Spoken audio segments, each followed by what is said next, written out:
L'ONU en Haïti a échoué, et ça les faits le disent d'eux-mêmes, quoi.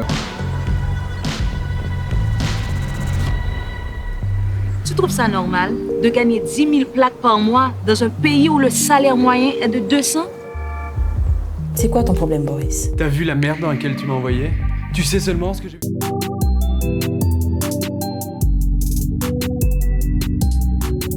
Moi je suis arrivé en Haïti en 2013, j'ai été engagé comme chargé de communication visuelle pour le programme des Nations Unies pour le développement, qui est une des grosses agences civiles de l'ONU présentes en Haïti.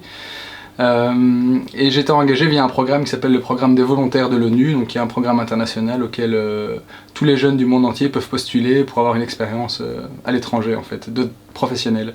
Donc moi j'ai été engagé sur place pour faire en gros des images, écrire des articles et réaliser des reportages photos, vidéos, des projets du programme des Nations Unies pour le développement sur place. Et c'est vrai que moi, je suis arrivé là avec une connaissance assez réduite d'Haïti. J'avais eu le temps de m'informer un petit peu avant de partir, mais très honnêtement, j'étais assez naïf. Et je suis arrivé là-bas avec la volonté de contribuer au développement du pays, etc. Mais je me suis aussi très vite rendu compte qu'il y avait un espèce de décalage un peu étrange, voire malsain, entre les images que moi je filmais et les sujets que j'interviewais. C'est-à-dire que on me demandait de raconter les bienfaits des projets de l'ONU sur place, en interviewant les bénéficiaires, c'est le langage de l'humanitaire, on va dire. Mais je me rendais aussi compte que entre ce que les gens me racontaient, ou ce que j'essayais de leur faire raconter plutôt, et la réalité qu'ils vivaient, une fois que la caméra était éteinte et qu'on discutait un peu autrement, qu'il y avait quand même un gros décalage. Et ça m'a très vite posé question.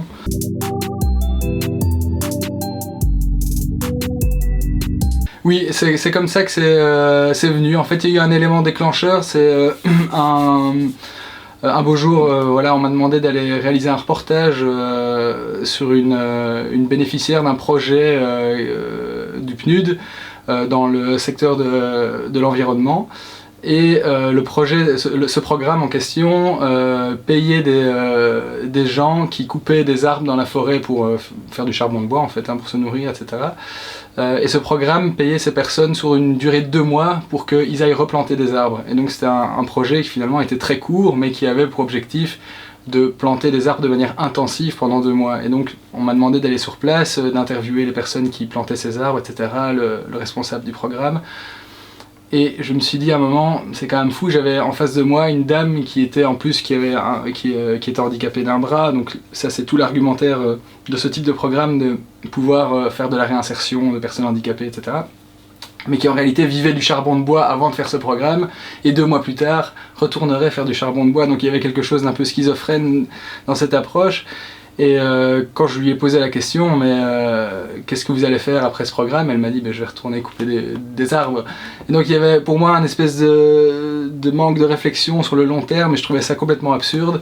Je me suis dit, c'est pas possible de continuer à raconter des histoires, de vendre des success stories, comme on dit, de personnes qui viennent de la campagne et qui, grâce à eux, on reboise Haïti.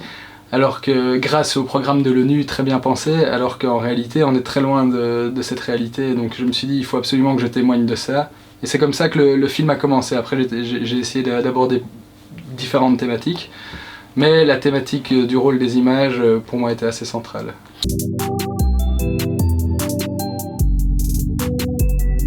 J'ai choisi ce nom parce que j'entendais souvent le dicton en Haïti, nous c'est oiseau ou c'est oiseau, même temps des plis au pape cassé. Et c'est un dicton que le chanteur Bello a repris dans une de ses chansons. Et quand j'avais demandé la signification de l'expression, voilà, on m'avait expliqué, voilà, tu es comme le roseau, même s'il t'arrive de plier, l'essentiel c'est de ne pas casser, de ne pas plier.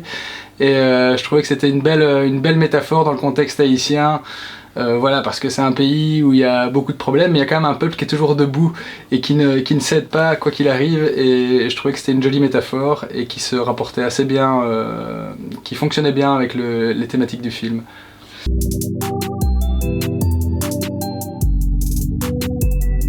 Je l'ai traité à travers un personnage clé du film qui s'appelle Medjin dans le film, qui est interprété par la rappeuse haïtienne Princesse Eudes et qui joue le rôle d'une médecin.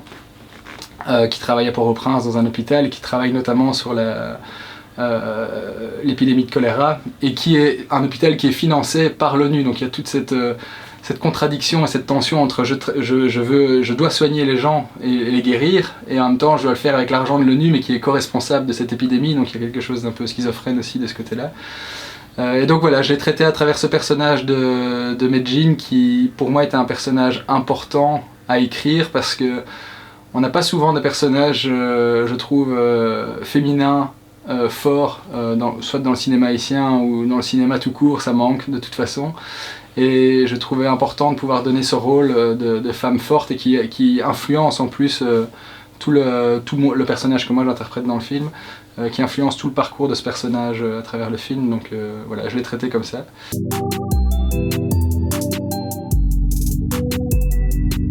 En fait, au départ, j'aurais voulu réaliser un documentaire, mais j'étais déjà dans une approche assez critique du travail de l'ONU sur place, et donc mon objectif de départ, c'était d'interviewer vraiment donc moi je travaillais dans ce qu'on appelait la log base, donc c'est vraiment une espèce de petite forteresse à Port-au-Prince, pas très loin de l'aéroport. Donc c'est emmuré avec des barbelés, il faut un badge d'entrée pour accéder à l'intérieur de la base, il y a des hommes armés, etc. Donc c'est très surveillé, si vous voulez, et donc n'entre pas là n'importe qui. Donc moi j'avais un badge d'accès puisque je travaillais pour l'ONU. Et donc interviewer des collègues ou d'autres personnes qui travaillaient pour l'ONU, je me suis très vite rendu compte en commençant à sonder un peu les gens que ça allait être impossible, ou quasi impossible, parce que évidemment ces personnes, c'était aussi leur travail et leur gagne-pain, quoi. Donc ils n'avaient pas envie, enfin c'est pas qu'ils... Oui, ils n'avaient pas envie de s'engager dans des discours critiques de l'ONU par peur de potentiellement se mettre dans des situations délicates. Et puis moi j'avais pas envie non plus de mettre les gens dans des situations délicates, donc je me suis dit ok, je veux continuer à témoigner de mes impressions ici, donc j'ai fait le choix de la fiction pour ça. Après, comme j'avais déjà commencé à entamer cette démarche un peu documentaire, j'avais déjà filmé énormément d'images au sein de la base de l'ONU, les images de projets, etc. Et je me suis dit pourquoi pas utiliser ces images et les mélanger à la fiction, puisque de toute façon ma fiction est inspirée de faits qui se sont déroulés. Je veux dire, l'épidémie de choléra, les viols des casques bleus, c'est des faits avérés. Je veux dire, j'apprends rien de nouveau avec ça, je remets juste un peu le doigt où ça fait mal, mais c'est des faits avérés. Donc voilà, c'est comme ça qu'est venue l'idée de la fiction.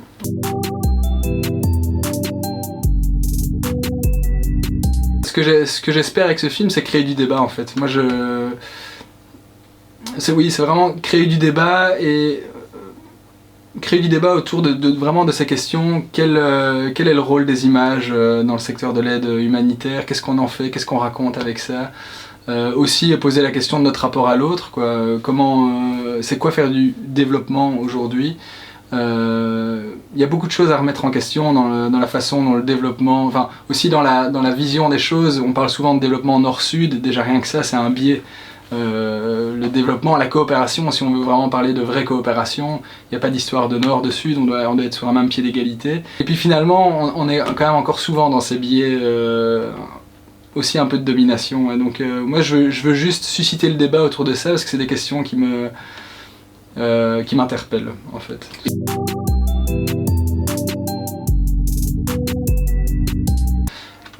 Je dis souvent, j'ai fait un film critique de l'ONU, mais je ne suis pas du tout contre l'ONU ni anti-ONU. Je pense que l'ONU c'est une très bonne idée au départ, quoi. Et d'ailleurs Haïti fait partie des membres fondateurs de l'ONU en 1945. Le fait est qu'en Haïti, et je parle que de la situation en Haïti puisque c'est celle-là que je connais mieux, l'ONU en Haïti a échoué. Et ça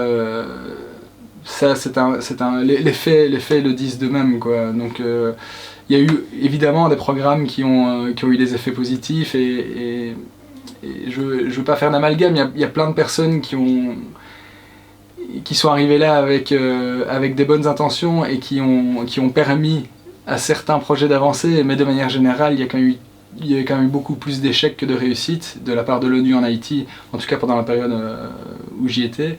Et donc en effet, je pense que c'est une organisation qui a toute sa raison d'être, mais qui doit être réformée à plein d'égards.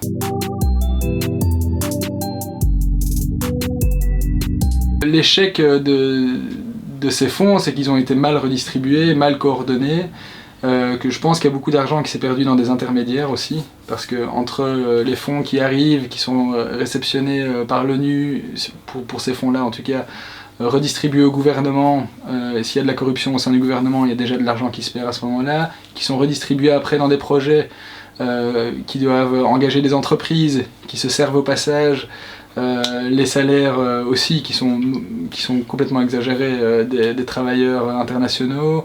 Enfin, tout ça est une combinaison de facteurs qui fait que l'argent n'arrive pas suffisamment là où il devrait arriver, quoi.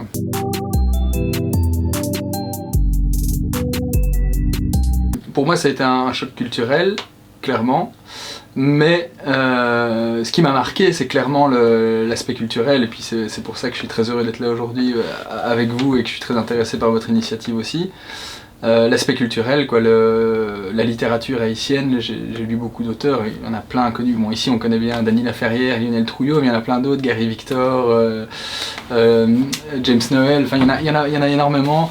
La musique haïtienne, beaucoup, m'a marqué aussi, la danse, la culture vaudou, quelque chose que je ne connaissais pas du tout, que je trouve très intéressant. La culture vaudou et même la religion vaudou en soi. Donc tous ces aspects-là m'ont marqué, quoi. Et donc parler d'Haïti sur le plan uniquement économique, c'est aussi très réducteur finalement. Haïti est beaucoup plus riche que ce qu'on en dit. Après, ça dépend de quelle richesse on parle évidemment, quoi.